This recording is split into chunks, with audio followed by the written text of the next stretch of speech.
Meus irmãos, bom dia, graça e paz da parte de nosso Senhor Jesus. Eu peço que nesse momento você abra a sua Bíblia na carta de Paulo aos Romanos, capítulo 1.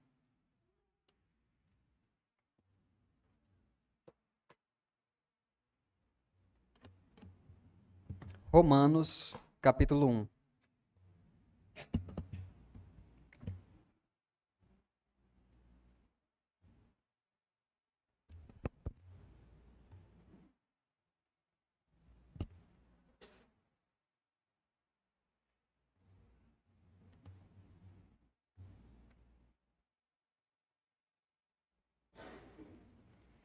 Versos 16 e 17. Romanos 1, versículos 16 e 17. Amém? Diz assim a palavra de Deus: Porque eu não me envergonho do evangelho de Cristo, pois é o poder de Deus para a salvação de todo aquele que crê, primeiro do judeu e também do grego. Porque nele a justiça de Deus é revelada de fé em fé, como está escrito: o justo viverá pela fé. Amém. Curve a sua cabeça e vamos orar rogando pela direção do nosso Deus nesse momento. Santo Deus, Pai de nosso Senhor Jesus, nós louvamos a Ti e enaltecemos o Teu santo nome, porque Tu és digno de todo louvor e toda adoração.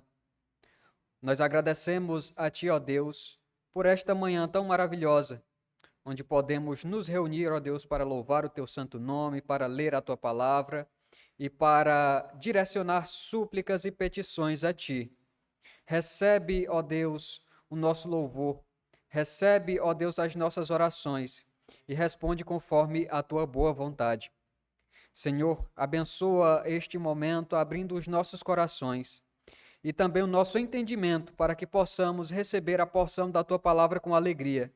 E assim os nossos corações possam ser moldados, ó Deus, segundo a tua boa vontade. Em nome de Jesus é o que nós te suplicamos e por fé te agradecemos. Amém. Meus queridos, esses dois versículos contêm a informação que revela o tema central da epístola aos Romanos, mais especificamente a justificação pela fé.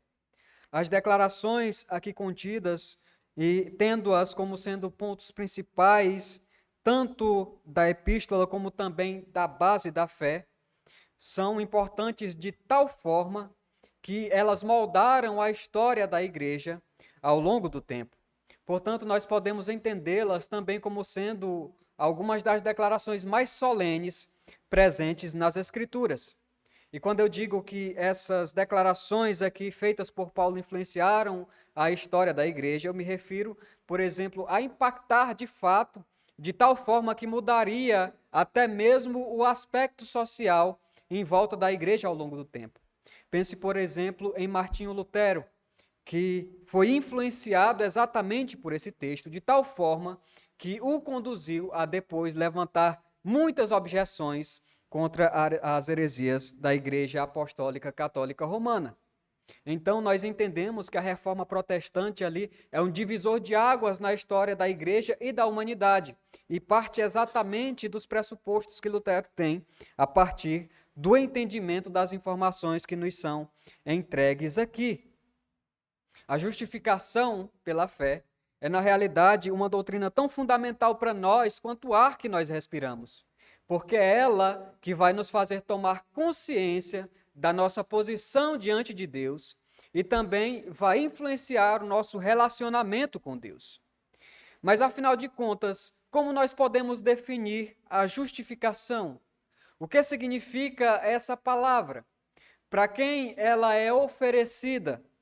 E de que forma conhecer sobre a justificação e saber todas essas outras informações pode melhorar a nossa relação com Deus? Essa manhã nós vamos pensar nas respostas para todas essas perguntas, basicamente em 3 pontos. Em primeiro lugar, nós vamos pensar sobre o conceito de justificação. O que é a justificação, como ela era vista no Antigo Testamento e como ela nos é apresentada aqui no Novo Testamento. Em segundo lugar, nós vamos pensar em como obter a justificação. E em terceiro lugar, nós vamos pensar sobre os benefícios da justificação. Antes de pensarmos exatamente no que é a justificação, é bem apropriado nós pensarmos no que a justificação não é. Em primeiro lugar, ela não pode confundir-se com a regeneração, portanto, justificação não é regeneração. A regeneração é um ato soberano, divino, que consiste em mudar o coração do homem. É uma mudança radical e completa que resulta em uma nova criação. O teólogo John Murray conceitua esse ato como sendo algo tão repentino e tão intenso, que se torna inexplicável por meio de quaisquer descrições humanas descrevê-lo. Em segundo lugar, justificação não é também santificação. A santificação, por sua vez, é um ato contínuo realizado por Deus pelo Espírito Santo, que produz um caráter de santidade e implica na remoção do reinado do pecado na vida daquele que uma vez foi já regenerado, daquele que agora é convertido ao Senhor. Isso não significa dizer que esse eleito, uma vez regenerado e salvo, não estará mais suscetível a pecar de forma alguma, até porque a impecabilidade aplica-se apenas a Jesus. Mas significa dizer que a vida dele não será mais governada pelo pecado, que os seus princípios, seus propósitos e as suas ações, atitudes, a sua vida de forma geral, não será mais regida pelo pecado. Em terceiro lugar, justificação não é tornar alguém bom ou mal.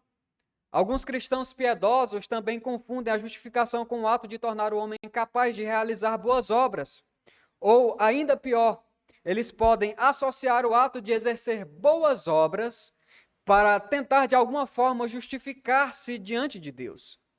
Ou ainda também colocam outros aspectos, como, por exemplo, ações sociais, ou ainda um cumprimento ali rigoroso do que está escrito como preceitos na palavra de Deus. Nós podemos ainda colocar outras coisas de forma mais geral, como, por exemplo, uma confissão de culpa. Ela ainda não é a justificação. E como então nós podemos distinguir a justificação de todos esses outros aspectos que nós refletimos aqui? Em primeiro lugar, a partir do próprio significado da palavra e também como ela é empregada nas Escrituras. O termo utilizado aqui por Paulo na Epístola aos Romanos vem do grego dikaiô e significa basicamente declarar que uma pessoa é justa. Normalmente, esse termo era utilizado para alegar que o caráter moral da pessoa estava em conformidade com a lei. Isso significa dizer que a linguagem aqui é judicial. E falando de forma mais direta, é um julgamento de Deus em relação a nós. Levando essas afirmações em consideração, nós podemos, então, pensar em algumas perguntas para aperfeiçoar aqui o nosso entendimento. Alguém pode questionar da seguinte forma: mas não é verdade que pela lei todos os homens estão condenados? Ou ainda perguntar de outra forma, por exemplo, se for assim, então de que forma o homem, sendo pecador, pode se tornar justo diante de Deus? Então, essas perguntas e esses conceitos citados anteriormente nos leva a refletir sobre um segundo ponto: como obter a justificação. Há alguns anos atrás, um vídeo muito famoso de um tribunal nos Estados Unidos viralizou na internet. Nesse vídeo, em um tribunal, há um senhor ali que está diante de um juiz e tem uma acusação contra ele que consiste em acusá-lo de romper a velocidade numa zona escolar. E então, após um longo diálogo, aquele juiz olha para aquele homem e pergunta: mas por que você excedeu a velocidade nessa zona tão delicada? E ele diz: eu sinto dizer, mas eu precisei fazer isso. Na realidade, eu precisava levar o meu filho ao hospital. Ele tem câncer, ele está no estado gravíssimo de saúde. Eu não poderia fazer de outra forma. Então, o juiz pensa sobre todas as suas argumentações e ali o considera inocente. Alguma pessoa que cometeu uma outra infração de trânsito poderia argumentar, mas está errado. Na verdade, não pode ser assim. Ele excedeu o limite de velocidade. Está lá registrado, foi captado por câmeras. Pessoas viram e testemunharam. Ainda está lá a infração. No entanto, no âmbito da lei comum, aquela pessoa que estava ali julgando o caso, na ocasião, o juiz tinha autoridade para fazer tal coisa. A lei ali que regia o país dava autoridade àquele juiz a tomar uma decisão dessa natureza. Não significa dizer que aquele homem não cometeu a multa. Não significa dizer que aquele homem estava correto ali absolutamente diante da situação. No entanto, o juiz julgou que a situação dele estava justificada. É bem verdade que, se formos levar em consideração o significado de justificação como citado anteriormente, nós poderíamos simplesmente nos apegar à expressão declarar justo. Isto é, a percepção do pecador ser declarado justo por Deus. Mas essa afirmação precisa ser mais bem explorada para nos trazer mais clareza. Muito porque a situação do homem em relação a uma lei comum é uma coisa. Agora, a situação do homem em relação a Deus é uma outra coisa. Isso porque, se nós apegarmos apenas o significado, ignorando a razão pela qual a justificação é feita, nós nos tornamos vulneráveis e podemos ser confrontados ou até mesmo cair em algum tipo de erro e ao nos depararmos com outros trechos nas Escrituras. Pense, por exemplo, no texto em Deuteronômio, capítulo 25, versículo 1, que diz o seguinte, apenas ouça com atenção.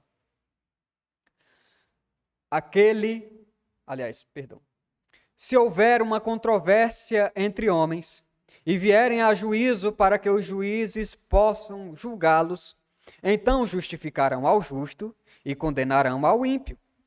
Ou ainda, no segundo texto localizado em Provérbios, capítulo 17, versículo 15.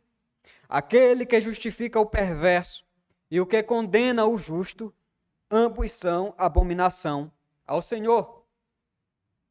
Ao pensar no significado de justificação num sentido mais direto e curto, sintetizado, e ao olhar para esses textos, nós podemos então fazer uma outra pergunta.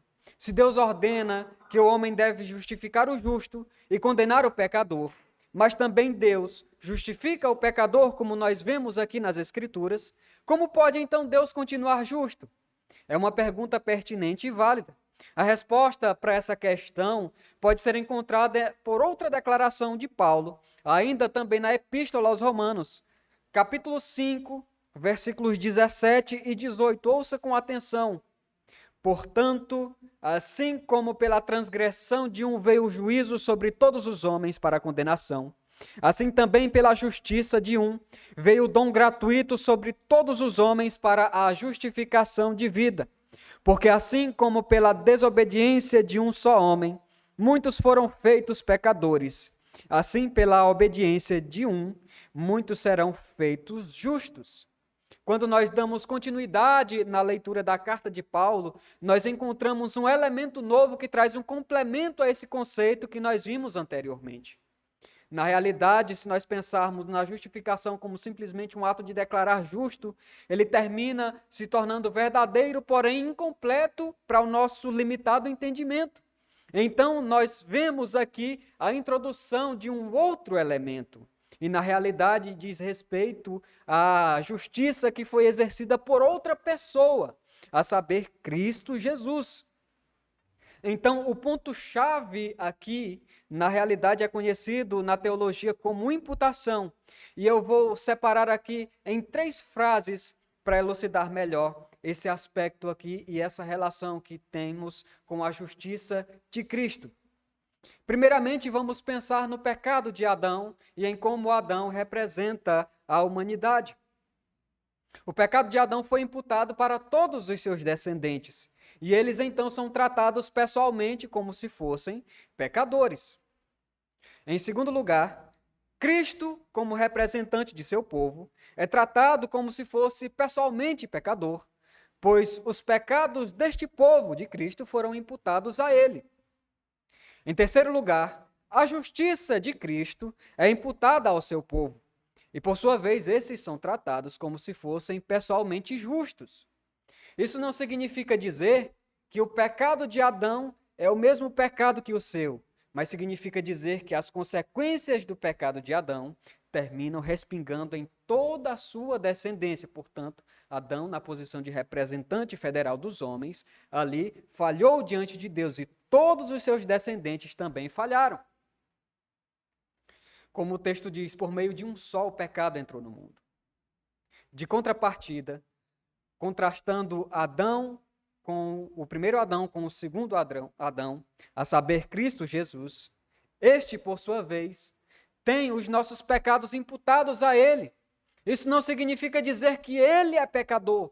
Até porque, por exemplo, quando nós olhamos para a Escritura, o que está claro, por exemplo, ainda no texto aos Hebreus, é que Cristo era semelhante a nós em todos os aspectos, porém sem pecado. Então as Escrituras nos asseguram que Cristo em si mesmo não pecou. Ainda assim, ele foi tratado como se fosse pecador por causa dos nossos pecados. Da mesma forma, a sua obediência diante de Deus nos é imputada. E assim nós somos declarados justos, tornados justos. Sobre essas verdades, nós temos que levar em consideração ainda que o pecado dos homens não torna todos os homens pecadores, por exemplo, da mesma forma que Adão. Nem todos os homens estavam lá, só estava Adão e Eva no jardim, portanto, os nossos pecados são diferentes. Então, o que nós podemos concluir de tudo isso é que, no final das contas, a justificação não é pautada na justiça do homem, mas sim na justiça de Cristo. Então, ao invés de reduzir a justificação através da simples declaração de justiça a uma pessoa, é mais adequado entendê-la como um ato livre e judicial de Deus, que por causa da obra meritória da justiça de Jesus, declara que um pecador está livre de todas as exigências da lei e agora é habilitado para receber as recompensas, o que nos leva ao terceiro ponto. Os benefícios da justificação.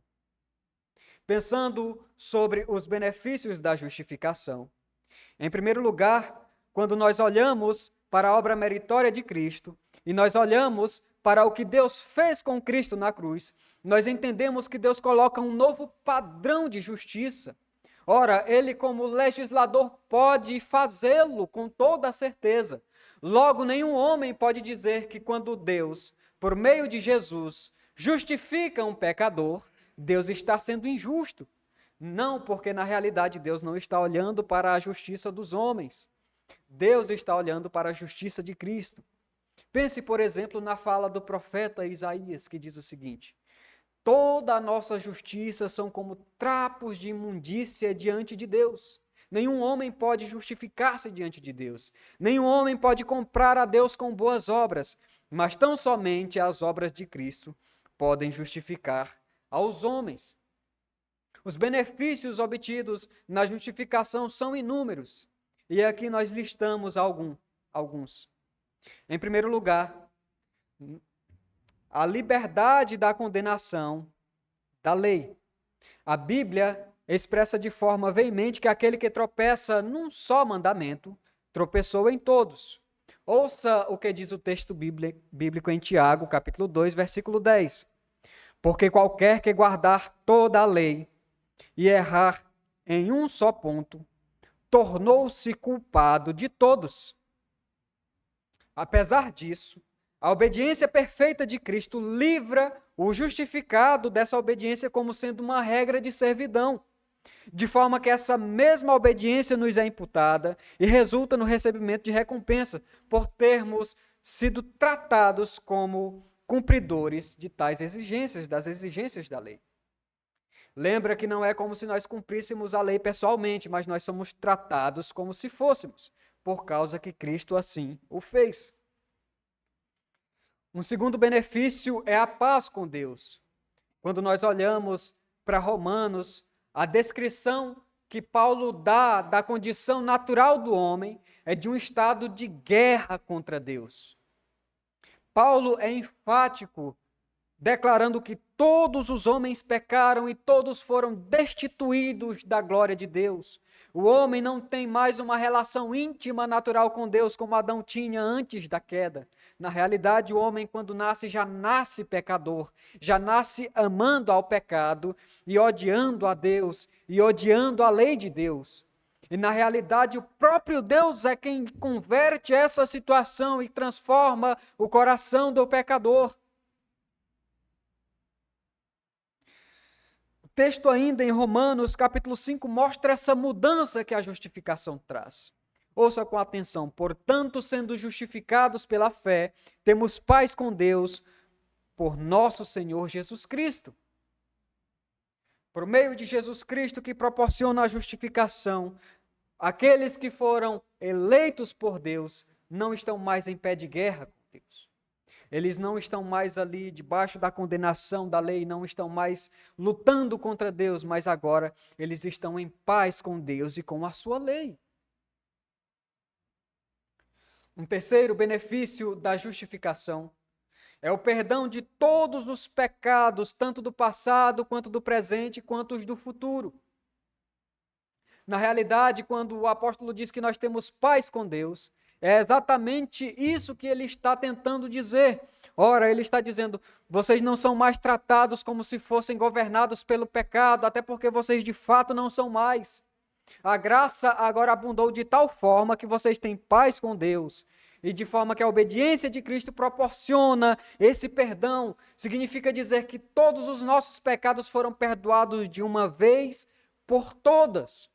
Isso não significa dizer que nós não devemos pôr os nossos pecados nas nossas súplicas diante de Deus. Pelo contrário, aquele que é justificado também é santificado. Lembra que eu citei o conceito de santificação no início? A santificação é um ato feito pelo Espírito Santo que, na realidade, vai moldando a consciência do crente ao longo do tempo. Portanto, ele acontece progressivamente. É uma espécie de aperfeiçoamento, enquanto que a justificação acontece uma única vez e de uma vez por todas. Um quarto benefício que nós podemos identificar olhando para os textos bíblicos é a participação de todas as bênçãos que Cristo recebe por herança. Pelo fato de agora serem participantes de uma união vital, espiritual, legal e federal com Ele, sendo identificados por Deus dessa forma como co-herdeiros junto de Cristo. Quem são então esses justificados? São aqueles que testemunharam a pregação de Jesus de maneira ocular e receberam em seu coração e confessaram ali os seus pecados diante dele e passaram a confiar somente nele para a remissão dos seus pecados. Também são aqueles que ao longo da história da igreja foram perseguidos ferozmente, tiveram seu sangue derramado, mas não negaram a redenção que veio de Cristo Jesus, porque eles olhavam para Cristo e entendiam: Ele me justificou diante de Deus. Pouco importa o que os homens fazem comigo. Eles confiavam piamente no sacrifício de Cristo e na recompensa que eles receberiam na vida eterna. Também diz respeito a mim e a você, que confessamos outrora os pecados diante de Deus e recebemos o perdão definitivo pela nossa culpa, de forma que o jugo da lei não é mais imposto a nós, mas nós somos tratados como se fôssemos obedientes à lei, por causa da obediência de Cristo. Não por causa de nós, mas por causa de Cristo. Essas concepções levaram Lutero a pensar na seguinte afirmação: simul justus et peccator. simultaneamente justo e pecador. Significa dizer que eu sou pecador, mas ao mesmo tempo eu sou justo diante de Deus por causa da justiça de Cristo. E isso molda a nossa consciência, porque nós pensamos agora no passado.